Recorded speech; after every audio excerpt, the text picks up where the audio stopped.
Hello, chers tous, que Dieu vous bénisse, que Dieu vous garde, amis internautes, toutes ces personnes hein, qui sont enrôlées, abonnées sur notre page d'Etienne sur YouTube, que Dieu vous fasse énormément de bien. Je vous salue dans vos maisons respectives, de là où vous vous trouvez, peu importe le lieu, l'endroit, le pays. En tout cas, que la grâce du Seigneur soit avec vous. Cette émission que vous savez, que vous connaissez, pour ceux qui ne le savent pas, qui ne le connaissent pas, c'est Lumière chrétienne. Et nous avons encore un homme de Dieu.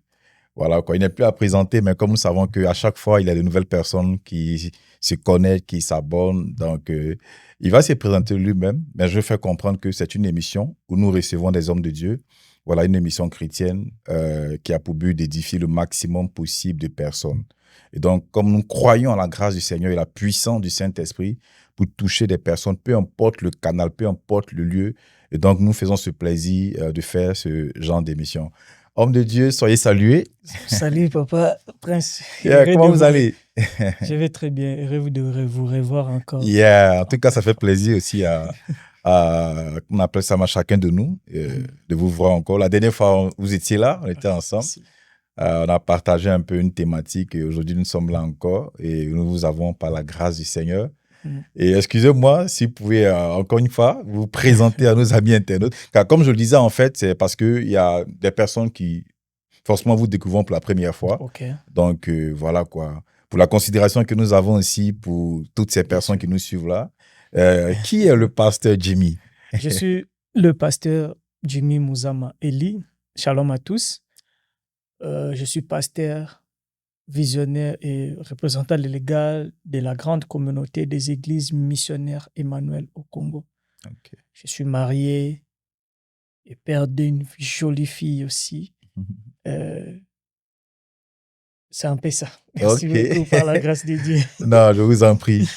Nous voulons encore au passage saluer madame. Ouais. Voilà. Saluons l'épouse de l'homme de Dieu. La seule épouse, l'unique.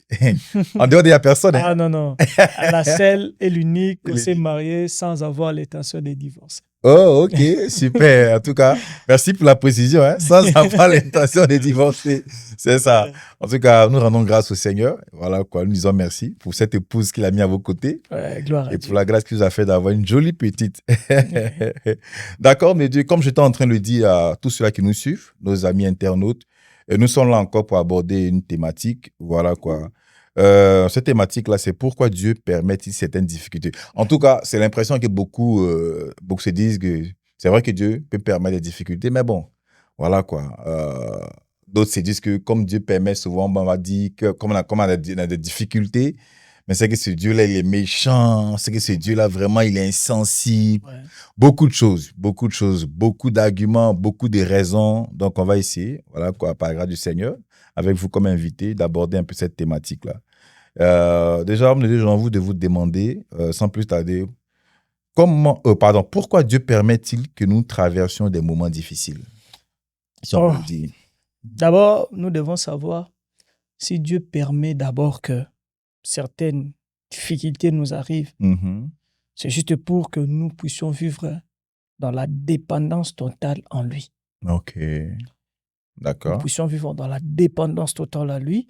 Et c'est pour la croissance, notre propre croissance spirituelle aussi.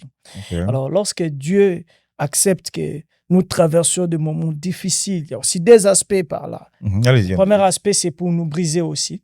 Okay. C'est pour nous briser. D'accord. Parce que lorsque tu es appelé à la grandeur, Dieu va te frapper, Dieu va te regarder vraiment, ce qu'on appelle, Dieu te, je ne sais pas, je vais utiliser le mot là. Bien te façonne, bien. Pour te façonner, il doit te façonner, il va façonner ton caractère, il va façonner ta façon de vivre, donc il va te briser. Okay. Donc c'est les moments de brisement, donc c'est pour cela il permet que des difficultés arrivent dans nos vies.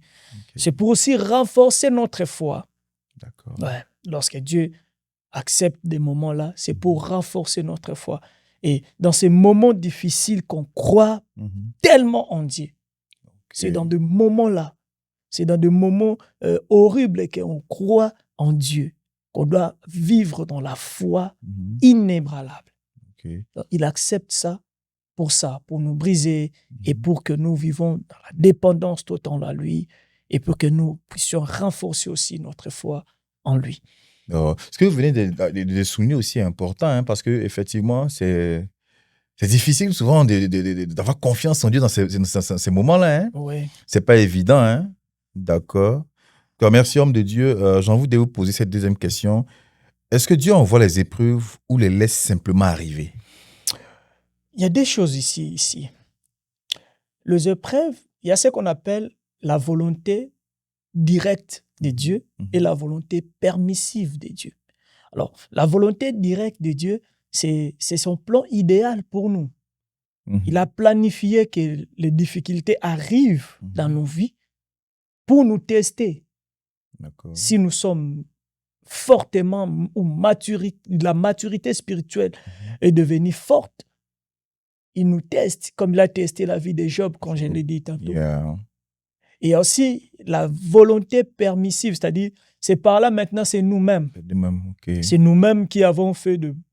On a occasionné ce genre d'événements. Péché, commettre le péché comme ça. Il a accepté que des moments-là arrivent pour nous ramener vers lui. C'est pas pour nous tuer. C'est pas pour nous tuer, mais c'est pour nous ramener en lui. Comme c'est arrivé dans la vie de Samson aussi. Samson, Dieu lui a laissé le libre arbitre. Parce que Dieu lui a dit, il ne faut pas révéler ton secret. Mais lui, il a révélé son secret. Donc, il était libre. Il a fait ça.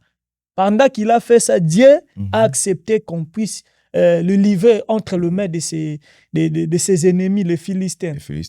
Mais lorsqu'il s'est revenu en Dieu, le chevet s'est revenu en lui.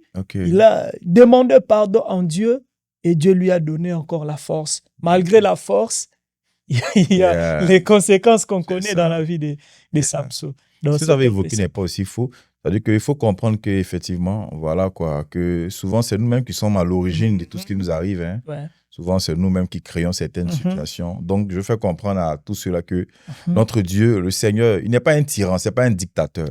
Voilà, ce n'est pas quelqu'un de mauvais. Et comme j'avais dans l'émission précédente, si vous partez regarder encore la vidéo précédente avec l'homme de Dieu, que notre Dieu, c'est un Père qui est responsable. C'est un Père qui est responsable. Homme de Dieu, quel est le but des difficultés dans la vie d'un chrétien? Le but des difficultés dans la vie d'un chrétien. Le but, c'est quoi? Lorsque Dieu envoie les difficultés ou les épreuves dans la vie des chrétiens, comme je l'ai dit, c'est pour affermir sa foi. C'est pour affermir sa foi. Comme Abraham. Abraham, la Bible a dit, Abraham a espéré contre toute espérance. C'est ça. Voire même, il a espéré que Dieu peut être capable de ressusciter son fils. Malgré là, ce n'était pas mentionné dans la Bible, mais il avait tellement la foi là, il a accepté de donner son fils.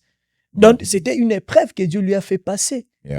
Mais Dieu a compris que Abraham est devenu mûr, il est devenu mature dans sa foi. Donc, c'est pour renforcer notre foi en lui. C'est aussi pour reproduire l'espérance ou la persévérance. Il y a beaucoup de chrétiens qui ne sont pas patients. Ça, c'est vrai. Ils ne sont pas patients. Et Dieu accepte que le moment-là arrive dans nos vies pour que nous puissions vivre dans la persévérance. On dit toujours la persévérance ou la patience et les longueurs du temps. Mais il faut savoir attendre, il faut savoir patienter. Lorsque le moment-là que tu traverses, sache que Dieu veut reproduire encore la persévérance dans votre vie. C'est pour cela qu'il envoie les épreuves. C'est vrai aussi parce que la patience fait partie du fruit de l'esprit. Hein? Le fruit de l'esprit. L'esprit et la patience. La patience, la bénignité, ainsi de suite. Homme de Dieu, est-ce que la souffrance peut nous rapprocher de Dieu? Bien sûr. Ah bon, hein? Bien sûr que oui. La souffrance, c'est aussi un moyen par lequel Dieu nous rapproche de lui. Il accepte que les enfants de Job meurent. Il accepte que Anne vive dans la stérilité. C'est dur, hein? C'est difficile. C'est dur. Wow. Vous savez, Anne, à ces temps-là, il y avait aussi les gens, les mamans, qu'on fait des gris-gris pour qu'on puisse donner les enfants. Ouais. Mais Anne a accepté Il est passé par là. Passé par là. Et puis, il a renforcé son temps de prière en Dieu. Elle n'a pas emprunté d'autres voies. Non, d'autres voies, non. Oui. Donc, c'est un peu ça. OK. Ouais. Wow. Pourquoi les bonnes personnes souffrent-elles parfois autant? Parce que souvent, c'est ce qu'on s'est dit, hein, que les bonnes personnes souffrent. On entend beaucoup ce langage-là. En fait, si on peut le dire. Moi, je dirais, ce n'est pas seulement des bonnes personnes, mais toute personne qui est appelée à la grandeur. OK. Toute personne qui est appelée à la grandeur, il a appelé à vivre des moments-là comme ça. Parce que Dieu, lorsqu'il brise notre égocentrisme, il va accepter que tu vives comme ça. Parce que si tu es élevé, tu es dans la grandeur, il y a des gens que tu vas commencer à diriger. Il y a des gens qui seront derrière toi. Alors, si tu es égoïste, tu ne sauras pas aider les gens. Si tu es gérer les gens, tu ne sauras pas. Si tu es orgueilleux, tu ne sauras pas. Moi, j'ai toujours dit, celui qui est élevé, il vit dans l'orgueil. Cette élévation ne vient pas de Dieu. Parce que Dieu sait comment raffiner l'orgueil des gens. Il peut enlever cet orgueil par des moments difficiles, par des moments de souffrance. Donc, tous ceux qui sont appelés à la grandeur, ils passent des moments difficiles. Enfin, pour t'amener à comprendre, quoi. Ouais. Que c'est lui, tu dépends de lui. Pour comprendre que c'est lui qui t'a fait grâce. C'est ça, même apôtre Paul. Apôtre Paul a prié plusieurs fois pour que le char quitte dans son corps. Dieu lui dit, ma grâce te suffit. C'est ça l'humilité. Dieu voulait simplement dire à apôtre Paul, tu ressuscites des gens, oui. Tu donnes la guérison aux malades, oui. Mais j'aimerais que tu vives avec cette écharde pour être humble, pour te dire que tout ne vient pas de toi. C'est moi qui fais tout ça. C'est moi qui fais tout. OK. C'est un peu ça. Il y a un petit témoignage. En fait, par la grâce de Dieu, dans mon ministère, Dieu a guéri des gens dans des maladies là qu'on appelle chez nous au Congo, Mbassou. Je ne sais pas moi en français qu'on peut appeler ça. Mais pouvez-vous... Il y a beaucoup de gens que Dieu a guéris. Mais mon père était mort dans cette maladie-là. Oh, oui. Je priais, mais il est parti dans cette maladie. Dieu voulait simplement me dire que c'est pas toi qui guéris. C'est pas toi, OK. C'est pas toi. C'était le moment de me briser aussi. Ça, sinon, j'allais commencer à appeler, venez vers moi, parce que c'est moi qui guéris. C'est ça. Venez chez moi, venez à l'église. Mais Dieu a accepté que mon père meure dans cette maladie pour me dire que c'est pas toi qui guéris. En quelque sorte, il m'amène dans l'humilité dans ces choses-là. Donc, c'est un peu ça. Waouh. En tout cas, au passage de Dieu, vraiment, nos condoléances. Il est déjà parti depuis longtemps. Nous avons un Père responsable qui est avec nous. En tout cas, le nom du Seigneur Jésus-Christ soit glorifié. Amen. Voilà. Alors, je veux rappeler que l'homme de Dieu nous vient du Congo, hein? Parce que il a fait sortir un mot en congolais, là, en lingala. Je ne sais pas moi comment on appelle ça en français. L'homme de Dieu vient du Congo. Voilà. C'est un Congolais, mais qui est ici actuellement aux États-Unis. Je vais préciser que cette émission se tient depuis les États-Unis, précisément dans la ville d'Atlanta. Voilà, quoi. En tout cas, merci, homme de Dieu. Homme de Dieu, on a l'impression que Dieu est silencieux dans ces genres de moments. Comment comprendre le silence de Dieu dans la douleur? Oui, comme la question là mentionne encore la réponse. Comment comprendre? C'est lorsque nous avons l'impression que Dieu ne nous répond pas. Lorsque nous avons l'impression qu'on fait tout, on fait des gènes, Dieu n'est pas là. Mais comment comprendre ça? C'est ça maintenant, c'est par là qu'on on ne comprend pas. Il ne nous répond pas pourquoi. Il est silent, il n'est pas silencieux. D'ailleurs, on doit dire que son silence là n'est pas son absence. Ce n'est pas un refus. Ce n'est pas un refus. Il veut juste simplement te ramener, comme j'ai dit à l'émission précédente, il veut simplement te ramener vers lui. D'ailleurs, le silence de Dieu, on ne comprend pas ça. On ne comprend pas. On ne comprend pas le silence de Dieu. En réalité, on peut dire, est-ce qu'il est avec moi ou n'est pas avec moi? C'est ça. En ce moment, on se pose beaucoup de questions. C'est ça le moment de questionnement. Le moment de questionnement, c'est le moment là qu'on a l'impression que Dieu n'est pas avec nous. Vraiment, que Dieu nous fasse grâce. Les épreuves sont-elles une punition de Dieu? Non, pas du tout. Pas du tout. Généralement, nous considérons comme c'est une punition, mais ce n'est pas une punition. Ce qu'on dit, celui qui aime bien châtie bien. Châtie bien, yeah. Celui qui aime bien châtie bien. C'est juste pour que nous puissions savoir comment vivre même dans le moment des disettes et dans le moment de la gloire. Si Dieu te laisse vivre une vie droite comme ça, tu ne vas pas reconnaître Dieu. Tu ne vas pas reconnaître la force et la puissance de Dieu. C'est pour cela même, David, lorsqu'il dansait, sa femme dit, ah, quel roi comme ça qui danse. Maintenant, tu ne connais pas ce que David a traversé dans sa vie. Vraiment, hein? Tu ne connais pas. C'est ça. Il a fait des épreuves, il a traversé des épreuves dans sa vie. Tu ne connais pas. Donc c'est par là. Ce n'est pas une punition. Dieu a accepté que tu traverses là parce que lui-même le connaît. La Bible dit toutes les choses concourent au bien de ceux qui aiment Dieu. Ce n'est pas une punition. Tu vas passer dans cette situation-là. Yeah.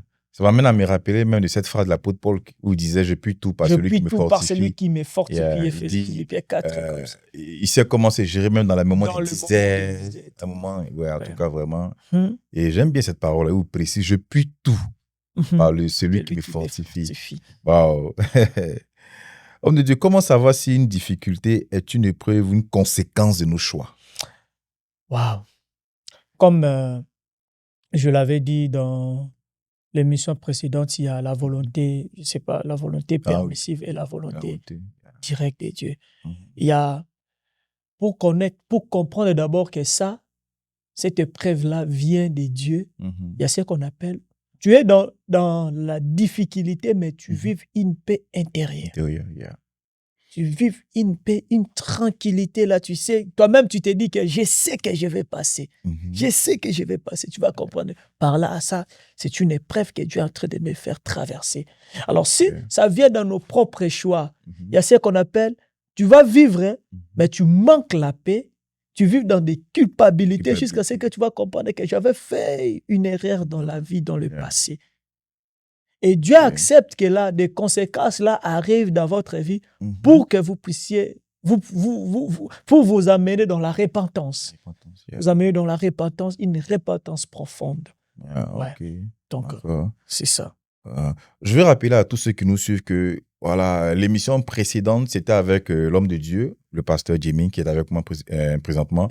Donc, je vous encourage, je vous exhorte encore à aller réécouter la vidéo pour ceux qui n'avaient pas écouté ou regardé cette émission. En tout cas, je vous encourage, je vous exhorte à aller regarder la vidéo et je crois que vous serez bénis par la grâce du Seigneur. Merci, homme de Dieu, pour cet élément de réponse. J'ai envie de vous poser cette question. Que veut Dieu, qu'est-ce que Dieu veut nous enseigner à travers les moments difficiles? Waouh! Parce que depuis, vous parlez de souvent brisement, de solidifier la foi, nous fortifier, faire passer par des épreuves. Donc, on peut se demander, que veut nous enseigner le Seigneur? Il veut juste nous dire de se confier à lui. Ok. Et c'est là où il nous a menés. D'accord. Ici. Il y a une histoire que j'aime toujours dans la Bible. David a prié quand mon esprit est abattu au-dedans de vous. C'est que David était lorsqu'il a fait cette prière, il était dans la grotte. Il fouillait le roi. Il fouillait les rois. Il a fait cette prière, mais il a compris que Dieu veut simplement que nous puissions vivre, nous puissions nous confier de lui. Dépendre de lui. Dis, toi-même, tu connais mon sentier sur la route, même s'il y a des pièges, mais toi-même, tu connais. Tu connais là où tu m'amènes. Tu connais. Donc, il veut simplement que nous nous dépendons de lui et non de notre autosuffisance. Il ne veut pas ça. Il veut que nous comprenions que c'est lui qui nous amène là où il veut. C'est lorsque Jésus-Christ avait dans la croix, il a fait Eli, Eli, lema sabachthani. Donc là, pourquoi m'as-tu abandonné? Donc ça dit, il s'est demandé où est-ce que tu m'amènes? Tu m'amènes où? Tu me laisses où? C'est ça la vraie traduction. Parce que là, c'est en araméen. C'est ça la vraie traduction. Où tu m'amènes? Tu m'amènes où? Tu m'as laissé où? Donc c'est ça. Il voulait simplement nous dire que je suis avec toi, confie-toi à moi. Donc, c'est ça. Ok. Pourquoi certaines prières ne changent-elles pas nos situations? Waouh! Parce qu'on le fait par peur. La peur des situations que nous traversons. Okay. C'est ça d'abord. On fait des prières là par peur. Par peur. Tu vois que ton avenir est sombre. Tu vois l'avenir est... Tu ne vois rien à l'horizon. Tu ne vois rien à l'horizon. Tu commences à faire des prières là. Yeah. Trop de peur dans la prière au lieu de le faire avec foi. Avec la foi. OK. Avec la foi. C'est pour cela, c'est comme si Dieu ne me répond pas. Dieu n'écoute pas ma prière. Vous voyez? C'est un peu ça. Il y a aussi des prières qu'on le fait avec l'égoïsme. OK. Dieu ne répond pas des prières égocentriques. Yeah. Tu souffres, alors tu fais des prières, Seigneur, bénis-moi. L'intention que tu fais cette prière-là, Dieu va te bénir pour faire souffrir les autres. Vous voyez, vous étiez dans la gloire. La motivation derrière. Motivation, c'est ça. Oh, OK. Ça me rappelle un verset, je crois, dans le livre de Jacques où il dit « Vous priez mal parce que… » vous priez et que vous ne recevez pas. Vous demandez mal. Demandez mal. Ça, c'est demandez mal. Yeah. En tout cas, Dieu sait toutes choses. Hein? Yeah. Il nous connaît tellement que… Waouh, en tout cas, c'est un point important que vous avez souligné. Vraiment. Et comment garder la foi quand on ne comprend pas ce que Dieu fait? Ce qui se passe. Comment garder la foi?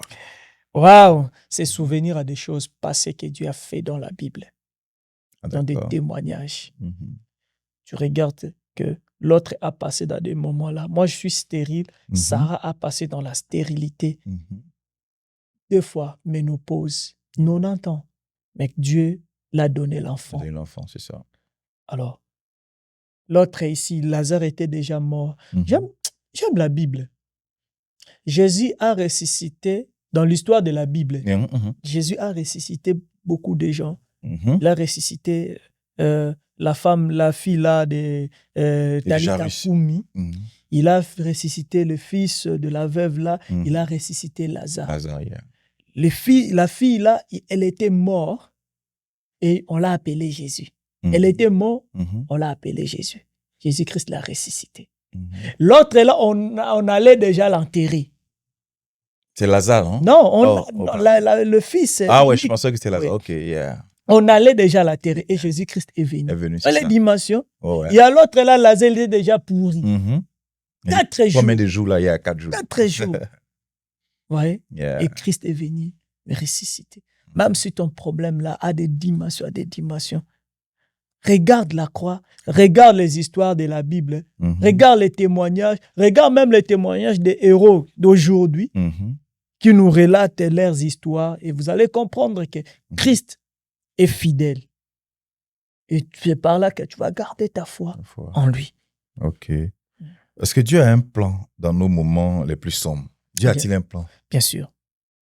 Okay. Il a dit, je connais les projets dont j'ai formé pour vous. Les projets de bonheur et non de malheur. Dès que tu souffres, pense à ça. Il connaît ce qui est. C'est pour cela que je vous ai dit, les difficultés arrivent à tous ceux qui sont appelés dans la grandeur. Okay. Si les moments de difficulté n'arrivent pas dans votre vie, c'est que vous n'êtes pas des dieux, s'il faut dire cela. Mais les difficultés aussi arrivent à tout le monde. Hein? Ça arrive à tout le monde. Et je dis, est-ce que c'est forcément, comme vous êtes en train de dire là, ça vient pour des personnes qui sont appelées à la grandeur? Oui, surtout. Les païens aussi ont des difficultés. Hein? Ils sont appelés à la grandeur. Ah bon, hein? Mais oui. OK. Même si vous regardez dans le monde séculier, quelqu'un qui te relate son histoire, tu te diras, oh, mais moi, je suis bien. Regarde l'histoire qu'il a traversée. Yeah. Tous les héros, il n'y a pas les histoires sans... Il n'y a pas des héros sans histoire. Ils vont te relater leur histoire. Tu diras, oh Seigneur. Yeah.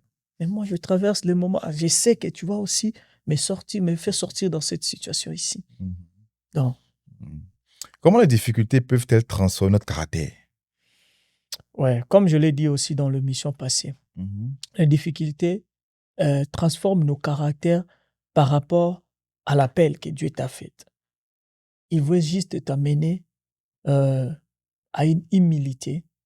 Alors, vous savez, c'est lui qui a eu l'argent dans les difficultés. Il aura un autre regard dans l'argent. Vis-à-vis de l'argent. Vis-à-vis de l'argent. Aussi. voyez, celui qui a eu l'enfant dans la difficulté, il y aura aussi un autre regard par rapport à son enfant-là. Yeah. Il va commencer à glorifier Dieu pour ça. Alors, toutes ces choses-là, c'est juste pour nous amener dans humilité. Humilité. Yeah. Un enfant de Dieu sans humilité n'est pas un enfant de Dieu. Yeah.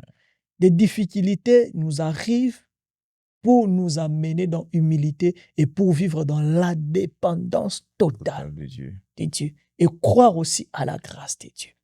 Ok. Ouais. Yeah. En parlant d'humilité, c'est vrai que la Bible dit que Dieu réussit aux orgueilleux. Hein? Oui. Ah, c'est important. En tout cas, bien aimé, débarrassons-nous de l'orgueil. Débarrassons-nous de toute source d'orgueil, toute racine d'orgueil. En tout cas, vraiment, merci homme de Dieu. L'orgueil, c'est quelque chose, hein? J'aimerais aussi ajouter dans cette question-là. Allez-y, homme de Dieu, allez-y. Les difficultés nous transforment aussi notre pureté. Ok. Ils transforment aussi notre... Comment, en quel sens ça? Si vous pouvez bien expliquer, s'il vous plaît. Ouais. Vous savez, il y a un pasteur m'a dit une chose. Vous voyez, le péché que nous refusons aujourd'hui, ça nous rattrape dans la grandeur. Ah bon, hein? Ça nous rattrape dans la grandeur. Vous voyez, il y a d'autres personnes qui vivent dans la grandeur. Ils n'ont pas passé par le moment de brisement.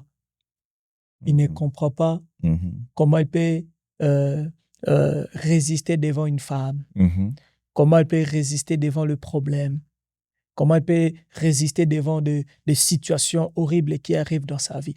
Parce que tout en lui était rose. Vous voyez? Et s'il connaissait comment il pouvait résister devant même l'argent, vous voyez? Yeah. Tu souffres, tu as vu $10,000 comme ça, tu dis non, c'est pas le mien, c'est pas pour moi. Tu ne touches pas cet argent. C'est par là qu'elle dit, oh, mon fils est devenu mieux, il est pur, il n'a rien en lui. C'est pour cela Dieu accepte que des moments-là arrivent dans nos vies pour qu'il puisse transformer nos caractères. Il dit, soyez transformés par le renouvellement de l'intelligence. Yeah. C'est ça. Yeah. En parlant des $10,000, ça m'a fait rappeler. Hier, je suis tombé sur une publication. Ici, aux États-Unis, il y a un employé d'un fast-food là, que je vais taire le nom. L'employé, ils ont écrit qu'il a trouvé $10,000 dans les toilettes. Et l'employé a pris, il a ramené son propriétaire. Ouais. Waouh. Et Dieu le bénisse. Je crois que l'employé, c'est un chrétien parce qu'ils ont mis en bas les propos de l'employé. On lui a demandé, mais pourquoi tu as fait ça? Il dit que il s'est dit, si Jésus était à sa place, qu'est-ce qu'il aurait fait? Ouais. J'ai été édifié. Ouais. Donc, je suis que c'était un chrétien. Ouais. Parce que c'est comme ça qu'il a répondu. Est-ce qu'il vit dans le moment de gloire? On ne sait pas. On ne sait pas. S'il est dans des moments de difficulté, il n'a pas fait ça. Yeah. Ça, c'est vraiment la maturité spirituelle. Parce qu'il travaille dans un fast-food. Le fast-food, on connaît ici un peu comme ils perçoivent chaque truc. Ouais, donc, pour dire que c'est un chrétien vraiment, il est mature. Yeah. Parce que quand j'ai lu, ils ont mis ses propos. Il dit, si Jésus était à sa place, il aurait fait la même chose. Ouais. J'ai dit, waouh, ça m'a celui-là, lorsque Dieu va lui élever encore devant des millions de dollars, il ne va rien faire. Ça c'est intéressant. Vous allez voir ça, l'histoire. J'ai dit, waouh, c'est hier que j'ai vu ça. En tout cas, que Dieu le bénisse, cet homme-là. Merci, homme de Dieu, en tout cas, pour ces éléments de réponse. J'ai une autre question à vous poser, c'est que dit la Bible sur le rôle des épreuves dans la vie chrétienne? La Bible nous dit simplement que ce n'est pas une punition. Ce n'est pas une punition. Parce qu'il y a beaucoup qui ont traversé à ça. Il y a beaucoup qui ont traversé comme Job. J'ai toujours revenu dans son histoire. Donc, ce n'est pas une punition. Dieu te regarde, c'est pour te transformer. D'accord. À être une très bonne personne dans la société aussi. Parce que la Bible dit, nous sommes une ville plantée dans une colline. Ça dit, tout le monde nous regarde. Yeah. Tout le monde nous regarde. Alors, des difficultés t'enseignent comment tu vas vivre dans des moments de gloire. Comment tu vas bien gérer ce que Dieu te donne. Donc, c'est ça. Le brisement, difficulté nous enseigne. Le brisement, ce n'est pas vraiment une punition, mais c'est un brisement que Dieu est en train de faire dans votre vie. Ok. Ouais. Homme de Dieu, j'ai une dernière question, mais avant de passer à cette question-là, j'aimerais vous demander, homme de Dieu, si vous avez, on va dire, un message, une invitation à quelqu'un qui n'a pas encore fait la paix avec Jésus. quelqu'un qui est encore dans le monde, quelqu'un qui vit loin de la présence du Seigneur, parce que nous savons que celui qui n'a pas Christ n'aura pas la vie éternelle. Si vous avez un message à adresser à toutes ces personnes qui tomberont sur cette vidéo. Je voudrais juste vous dire que Christ vous aime. Il vous aime beaucoup. Regardez les moments que vous traversez. Et il ne vous a pas tué parce qu'il a un plan merveilleux. Alléluia. Il veut que vous puissiez faire une marche avec lui. Il veut que vous reconnaissiez qu'il est le seul et l'unique à ôter le péché qui est dans votre vie. Nous sommes dans le moment de Pâques, le moment que Christ a répandu son sang pour nous. Tu peux faire une marche en arrière, tu peux faire un changement radical dans votre vie et donner votre vie totalement, entièrement en lui. Et il sait ce qu'il va faire pour votre vie. Il a changé la vie des gens, il changera aussi votre vie. Donne simplement votre vie à Jésus et Jésus va s'en occuper. Il a dit, venez à moi, vous tous qui êtes chargés et fatigués, je vous donnerai du repos. Ce n'est pas un repos là, un repos momentanément. C'est un repos éternel. Éternel. Parce que c'est lui-même qui est la paix. Amen. Il a dit, je vous donne ma paix. Ce n'est pas que je vous donnerai la paix, mais je vous donne ma paix. Ma paix à moi propre. Amen. Tu es dans le tourment parce que tu n'as pas Christ. Accepte que Christ entre dans votre vie. Tu vivras la paix éternelle. Que le Seigneur vous bénisse. Amen, amen, amen. Que Dieu vous bénisse. Merci, homme de Dieu. Merci. Alors, homme de Dieu, nous sommes à la fin de notre émission. Ma question est la suivante. Comment témoigner de Dieu après avoir traversé une grande difficulté ou des difficultés? Comment témoigner de Dieu après cela? Vous voyez, les moments que vous avez traversés, il y a des gens aussi qui les traversent aujourd'hui. Ce que vous devez faire, c'est de partager votre histoire, de témoigner ce que Christ a fait de vous. OK. Vous voyez, c'est dire à une personne que ce que vous êtes aujourd'hui, j'étais là. Je suis passé par là. Je suis passé par là. Je suis passé par là. De faire des actions de grâce en lui. De rendre en lui les actions de grâce et de demeurer humble dans sa présence. Surtout. Surtout l'humilité. Humilité. C'est important. Il ne faut pas injurier les gens. Vous voyez, vous êtes excusez-moi, vous êtes de pauvres. Non. Parce que toi, tu as traversé des moments-là. Christ t'a fait la grâce. fait la grâce. C'est mieux de vivre dans l'humilité, de dire aux autres que les temps-là que vous traversez, Jésus est capable de vous donner aussi la vie comme il m'a donné. Donc, de partager votre histoire, de partager votre expérience pour renforcer la foi des autres. Ouais. OK. C'est ça. En tout cas, merci encore, homme de Dieu, d'être passé, d'avoir répondu encore présent à cette invitation. Ouais, merci. Voilà quoi. Et nous disons encore merci aussi à notre belle-sœur, maman, qui vous a laissé venir. Vraiment. Puisque c'est ça, la Bible dit que vous êtes devenu seul cher. En tout cas, nous disons merci. Nous la saluons encore au passage. Et nous espérons peut-être que une prochaine émission, voilà, quand vous serez là. Et avec plaisir. En tout cas, merci aussi à vous tous qui nous avez suivis et qui allez certainement peut-être écouter ou regarder cette vidéo après.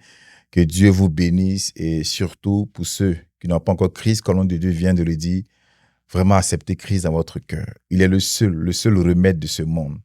Ce monde en putréfaction, ce monde, il y a tellement de choses bizarres. C'est Jésus seul qui est la solution. Jésus seul. En tout cas, que Dieu vous garde et nous disons à la prochaine. À la prochaine. Bye.